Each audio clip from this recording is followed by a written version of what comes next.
First, here's an overview of the creative economy in Vermont from Creative Communities Program Director Helen Jordan and myself. The creative economy concept gained traction internationally over the last several years. In Vermont, it's prompted us to ask how communities can use their cultural and quality of life assets, their originality and uniqueness to develop and attract the innovators who will define the economy of the future. At the same time, how can we ensure that we stay true to who we are, true to our traditions, to our landscape and values? These are some of the central questions to the creative economy. The reality of a global marketplace has made these questions more pressing. In a time when workers can locate anywhere, and when Vermont businesses rely on innovation and a unique brand identity to maintain a competitive edge, the creative nature of our communities has become increasingly important. We don't just choose where to work, we choose where to live. And this community creativity is a way to ensure that Vermont is a place where an innovative workforce wants to be. In 2003, the Vermont Council on Rural Development convened the Vermont Council on Culture and Innovation to study opportunities for Vermont's creative economy. This council looked at how we can consciously shape our future to maintain the authentic experience of strong communities that have defined Vermont for generations, and how these traditional anchors support strong economic development for the future. Their report showed that cultural expressions build our sense of place as foundations for community development, which is our primary asset in growing, attracting, and retaining the creative businesses of the future. The Vermont Council on Culture and Innovation also identified a need to move beyond observing past creative economy successes to consciously sparking future success. In 2005, the Vermont Council on Rural Development received a grant from Jane's Trust to start the Creative Communities program. The program had the mission of providing this spark for future creative economy work.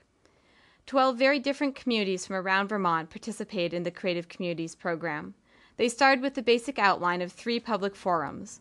Some modified this outline, but all followed the general direction of brainstorming about what the creative economy meant in their community, listing options for strengthening that creative economy, prioritizing projects, and finally, writing basic action plans for those projects.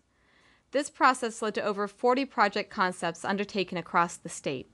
Each project responded to specific local needs. At the same time, some common themes emerged. Many towns are interested in promoting regional cooperation to recognize and build on existing assets, creating a whole that's greater than the sum of the parts.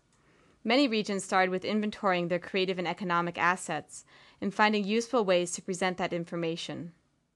Plainfield, Randolph, and Middlebury, for example, are approaching this concept through creative economy associations. Other regions began with an event that could draw people together. The Lake Champlain Islands, for example, hosted the Heart of the Islands tour of open farms and open studios. The tour maps of cultural, agricultural, and historical highlights helped visitors and local residents explore the county. Another theme has been enhancing the regional economy through a strong downtown, something that can act as a center of gravity for activity.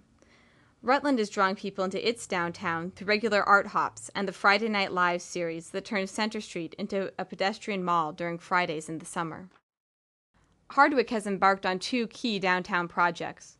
They are finding a way to renovate and revitalize the Centennial Building at the heart of downtown. They are also ensuring the continued growth of their historic townhouse, which has become a major performance venue.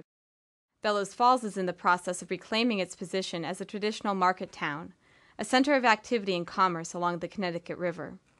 Their work has included not only a healthy art scene, but also emphasis on supporting independent shops with a variety of basic goods in the downtown, and ensuring affordable housing that allows a healthy mix of commercial and residential space. A third theme is communities building platforms specifically designed to appeal to entrepreneurs, and the targeted entrepreneurial audience spans many fields. Middlebury plans to be a pioneer in alternative energy, and is also exploring options for a new business incubator space. Manchester hopes to establish a major local food center. St. Albans expects to draw out innovation in the arts through a possible community and arts facility. Of course, an important part of developing local assets is communicating those assets. And communicating assets isn't just telling the outside world what's happening. It often begins with telling your own neighbors what's great right at home. St. Johnsbury has launched a comprehensive website that pulls information about local resources and activities into one easily accessed place.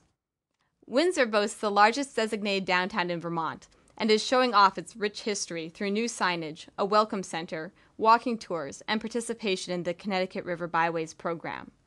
Richmond will be showcasing its agricultural heritage in 2008 with a harvest festival intended to not only attract visitors, but also bring different groups in town together around a shared event. These are just a few of the many examples from around the state that illustrate the rich possibilities suggested by a creative economy perspective. The success of creative economy projects grows from local leadership, people who put themselves on the line to better their communities. The Vermont Council on Rural Development works as an outside facilitator to help communities develop a framework. Then the local project teams build from there. The success of the creative economy in Vermont depends not only on the leadership of the Creative Communities Program participants, but on dozens of other towns that have invested in their local creative economy. The Creative Communities Program was modeled on the revitalization of places like Brandon, Bellows Falls, and Vergennes, where residents and leaders built new partnerships and caused great things to happen. While these examples span a range of Vermont experiences, we all have in common our state's strong communities and innovative history, which provides a tremendous opportunity to become a leader in the creative economy.